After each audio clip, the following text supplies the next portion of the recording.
President Biden saying, "Don't blame me," after a massive red wave rocked Democrats at the ballot box. Republican Glenn Youngkin defeating Democrat Terry McAuliffe in the race for governor in Virginia. It's a state Biden won by 10 points just last year. And it was supposed to be a cakewalk in liberal New Jersey, but the results are there razor thin, still too close to call. Biden doing his best earlier to shrug off the brutal losses. Do you take some responsibility, and do you think that Terry McAuliffe would have won if your agenda had passed before Election Day? Well, I think it should have passed before Election Day, but I'm not sure that I would be able to have changed the number of very conservative folks who turned out in the red districts who were Trump voters, but maybe. Do you still think that voters really want to hear you talking about Trump more than the issues affecting them every day? Well, the reason I mentioned Trump, if I didn't count the times, is because the issues he supports are affecting their lives every day, and there are negative impact on their lives. And Republicans are sensing major momentum going into 2022. It turns out when you run a campaign that says government is smarter than parents, the American people disagree with you. That's exactly what happened. Americans across the country rejected President Biden and Speaker Pelosi's radical socialist agenda. The wind is at our back. The wind is in their face. Demagoguing Trump didn't work, and the Biden agenda across the board rejected. Good news for 2022. I think last night was a big damn deal. There are a lot of Democrats right now, I'll tell you, on Capitol Hill who are freaked out. All right, let's start with the most important thing. Geraldo, where is my money? You owe me 20. Here it is. $20. What does it say? To Jesse. Fair and square. Fair and square, Geraldo. Wait a minute, is that defacing public property? Well, that's against the law. Probably. That's the law. No, fair and square. He got it. That is a crime. Lock him up, Judge. Fair and square. I did not predict that 600,000 more Democrats would vote and still it would fall short. Youngkin put on a much better campaign. He wasn't as squishy as I thought he was. But I tell you what, it was that punk, that rat who raped that teenage girl in the ladies' room wearing a skirt. He did more to mobilize suburban women than any other issue. Loudoun County was what Virginia was about.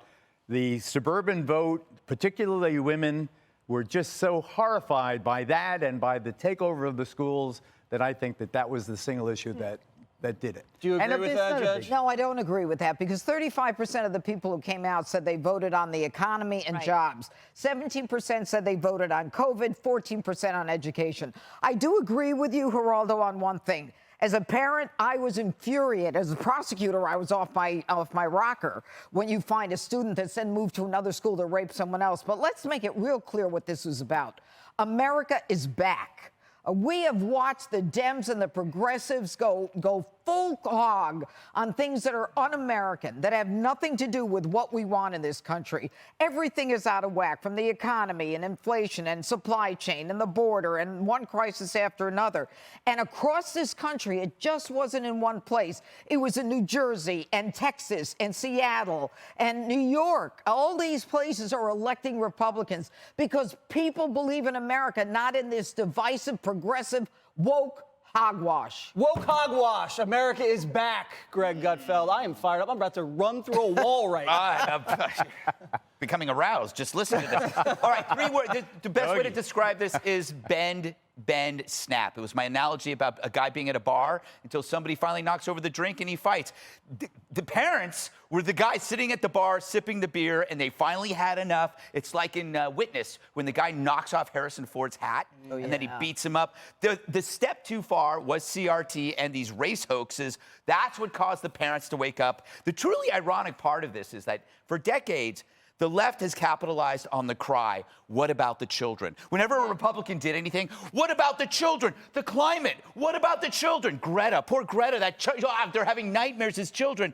And then when it came to education, they abandoned the kids, and the Republicans took it and ran. And the Republican, maybe it's not even Republicans, just parents in general were legitimately asking, what about my children? And that's what did it. And you saw that this is kind of the Tea Party for parents. Finally, or not finally, because I might go for about 17 minutes.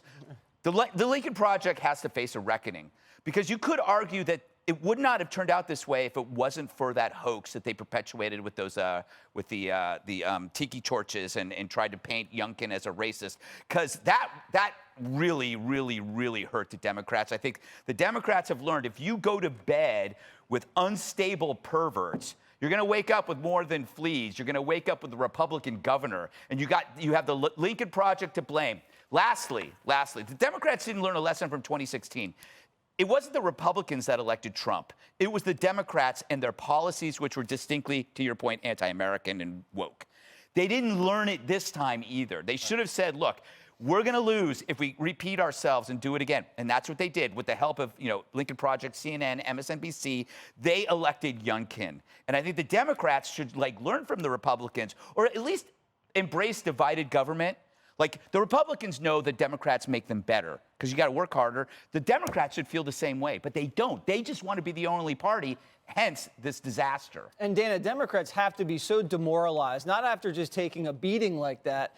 You look at the commander-in-chief, the head of your party, you're looking for a little spirit after taking an L like that. And he goes, they came out and they voted. No, Democrats want him to pistol whip somebody and say, you know what, we're going to come back. When Barack Obama had that historic loss of 63 seats after Obamacare passed in that midterm, the first thing he did when he came out, he said, well, we took a shellacking, and here's what we're going to do to move forward. Right. And he tried to figure out a way.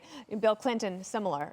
So presidents can have a bad midterm and then pivot and figure out how to move on. I think today it's all the finger pointing in Washington amongst the Democrats is kind of fun to watch, right? The moderates are pointing at the progressives. Yes, they're so annoying. And never underestimate the Democrats' ability, especially the progressives, to double down. They're saying that the reason that this happened, even though 600,000 more Democrats came out to vote for Terry McAuliffe, they're saying the reason it happened is because they didn't do more. When all the evidence says, actually, no, we're trying to tell you to do less. There's an interesting thing yesterday. So Ron Klain, the chief of staff, I follow him on Twitter, he tweeted two things. Last night, he tweeted somebody that said that passing Biden's agenda would not have made a difference for McAuliffe. This morning, he tweeted an anonymous White House advisor saying, actually, voters were frustrated with Congress's inaction. So they can't have it both ways. I think there will be a reckoning there. And I think there might be a personnel issue if the president is going to make a pivot. Who do you think? I'm reading the tea leaves. I'll hold that, but I think that you have to show that you get it and that you're going to do something different. Larry Sabato at the Crystal Ball down there in Virginia, he took 4 Senate races, and moved them today all towards the Republicans. Well, not exactly towards the Republicans, but he took 3 safe Democrat seats, moved them to likely or likely to toss-ups, and a safe one to likely. That means that the Republicans can expand their map in the Senate as well, in addition to the House. The last thing I would say is for Youngkin and Terry McAuliffe, if you imagine they were playing the game of chutes and ladders, every time Terry landed on something, it was on a slide down. On the economy, on CRT. I love that game. On the school. I love that game. And then Youngkin, every time he landed, it was like, oh, I'm going to climb this little ladder and talk about grocery taxes. Yeah. How I'm going to climb this one, I'm going to talk about, you know what? He had an applause line about bringing advanced math to every school in Virginia. That was an applause line. So he was talking about the issues that Democrats weren't, and that's why they're surprised today. All right. Well, I'm going to take Geraldo's $20, and I'm going to go buy something. It won't be able to get what it used to get because of Biden inflation, but I'm going to buy something, maybe one drink. I disagree. Invested in the stock market, which is at record highs. Joe Biden is the president. It is at record highs in the stock market. I mean, all I know is that the economy, it depends on who you ask. Okay. I think I'm going to get the drink instead. Hey, Sean Hannity here. Hey, click here to subscribe to Fox News YouTube page and catch our hottest interviews and most compelling analysis. You will not get it anywhere else.